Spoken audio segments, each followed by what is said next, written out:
Thank you. Mr Farage, 2.5 minutes. Thank you. As Mr Moscovici said at the start of this, the leak of all these papers and lists of people with offshore holdings has come about because of the Society of Investigative Journalists. But what's not been said this morning, and I think is relevant, is that the funding of these investigations came from one George Soros. Now, I say this at a time, I'm going to come back to so what, and it may have some personal interest for you as well. I say this at a time when the use of money and the influence it may have had on the Brexit result or the Trump election has reached a level of virtual hysteria.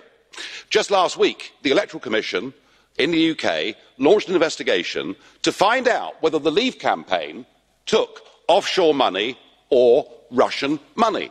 This came about as a result of questions asked in the House of Commons by one Ben Bradshaw, somebody linked to an organisation called Open Society. I just wonder, when we're talking about offshore money, when we're talking about political subversion, when we're talking about collusion, I wonder whether we're looking in the wrong place.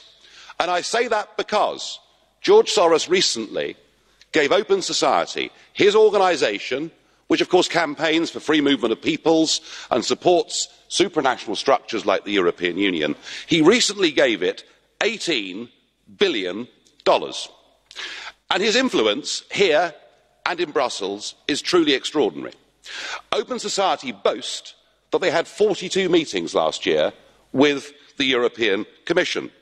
They've even published a book of reliable friends in the European Parliament, and there are 226 names on that list, including yours, sir. I thought you'd find this interesting. We even had last week Mr Verhofstadt lobbying on behalf of Mr Soros at the Conference of Presidents in a battle that is going on with Viktor Orban, the Prime Minister of Hungary. If we're going to have a debate and we're going to talk about full political and financial transparency, well, let's do it.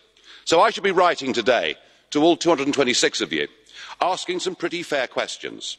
Have you ever received funds, directly or indirectly, from Open Society?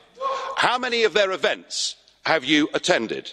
Could you please give us a list of the meetings of all the representatives, including George Soros yourself? And I think this Parliament should now set up a special committee to look into all of this. And I say that because I fear we could be looking at the biggest level of international political collusion in history. Mr Farage, there's a question from Madam Regner. Will you accept? Yes. Please put the question. 30 seconds. Thank you. You are diverting from the subject. We are discussing the subject of the Paradise Papers here. Are you in favour of the fact that in the British Virgin Islands and other tax havens there are tax structures that remain permissible? Yes or no? If you're going to completely ban people from putting money, which in many cases could be utterly legitimate investments, be it in the British Virgin Islands or the Bahamas or anywhere else, if you're going to do that, then please be consistent. Make sure that you ban the sale of duty-free cigarettes. Make sure that you stop anyone using their personal allowances to avoid tax when it comes to investments. Oh, and by the way, while you're at it, what about the 25,000 people that work for the European Commission and the European Parliament who pay a maximum tax rate of 16%? Thank you, Mr Time Farage. to put your own house in order. We now move to our next speaker on the list. Big Man Tyrone here. Make sure to subscribe to the wicked, awesome Robin Hood UKIP YouTube website. He exposes the leftist crops on the British Brainwashing Corporation. Nice.